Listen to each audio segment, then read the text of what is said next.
Joe, just the impact that Drew made on his return.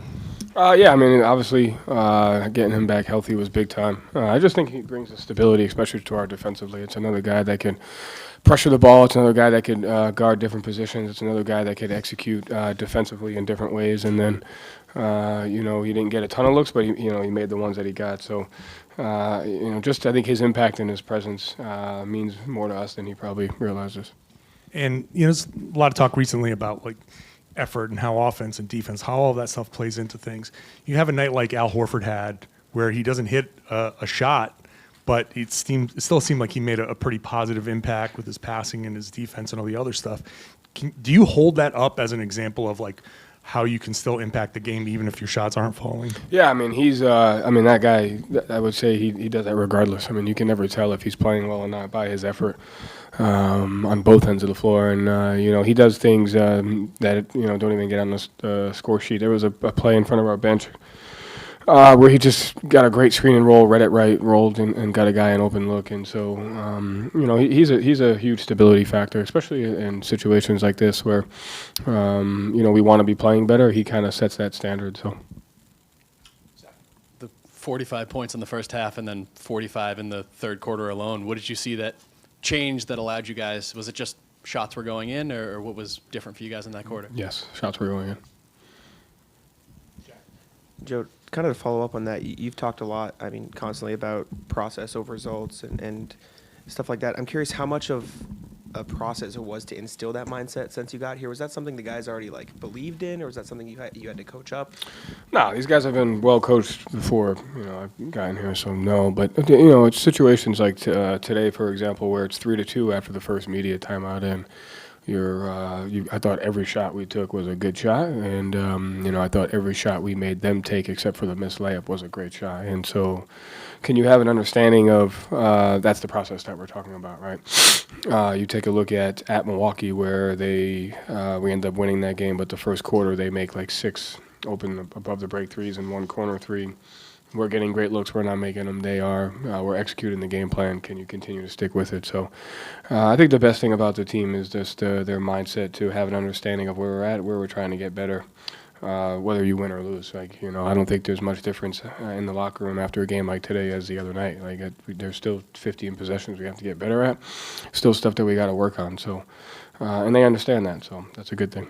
That not getting too high or too low, whether shots are going in, shots not going in, winning, losing, is it still rewarding to see the results of the process, or is it just about, not overreacting to any which way? Yeah, depends on what your reward you're looking for. To me, the reward comes at the end of the season.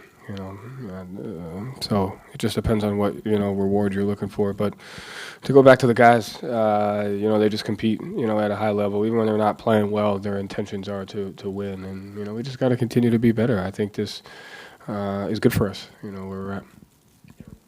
Joe, was there any difference in the preparation over the last 2 days? No. Normal? No, we had because of the 3:00 game, we met yesterday as a team, watched film. And, there's obviously, I think, points of the season, you're always going back and forth on what you're trying to emphasize versus what you could fix now, what needed to be fixed then, what you want to fix 10 games from now. And so you kind of lump those into different categories. Yesterday, coming in on an off day, we were able to do both. We were able to focus on Toronto, but hey, here's where we got to really fix, right now. This has to get fixed now. We got to emphasize this now. And I think you're just constantly going in back and forth in that because of the schedule. So yesterday was 50-50, Toronto, and then, here's what we got to get better at. Here's what we got to emphasize right now, fix right now.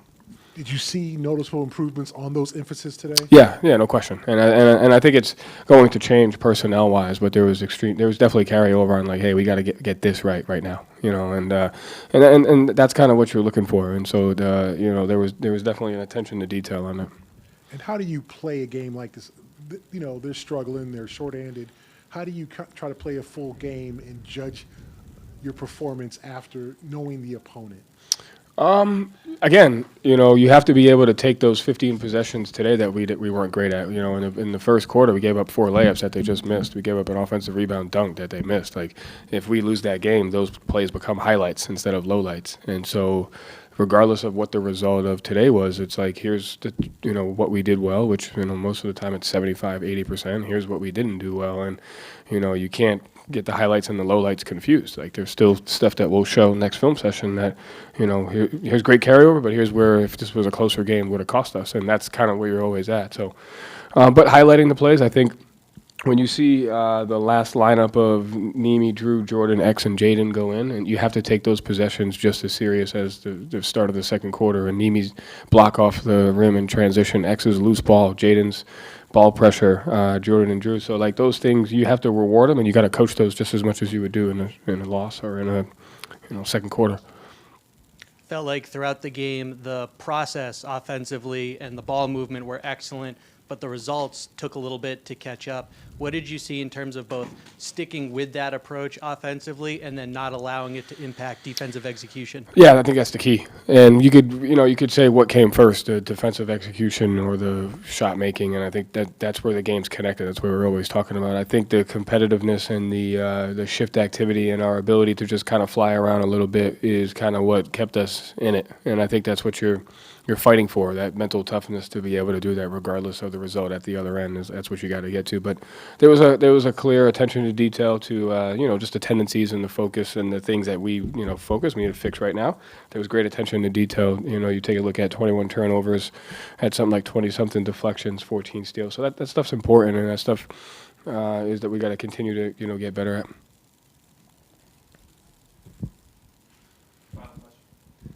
Joe, you're closing out your second full calendar year as coach of the Celtics, and in soccer they talk a lot about new managers will come in, raising the standards or keeping the standards high. I'm curious, what does that idea mean to you as you're kind of getting deeper and deeper into this job? To me, it's just the responsibility and ownership of what it means, to work for the Celtics. I mean, this job isn't what it is if the people before you didn't set the standard, with the winning and the way they won and the tradition of it.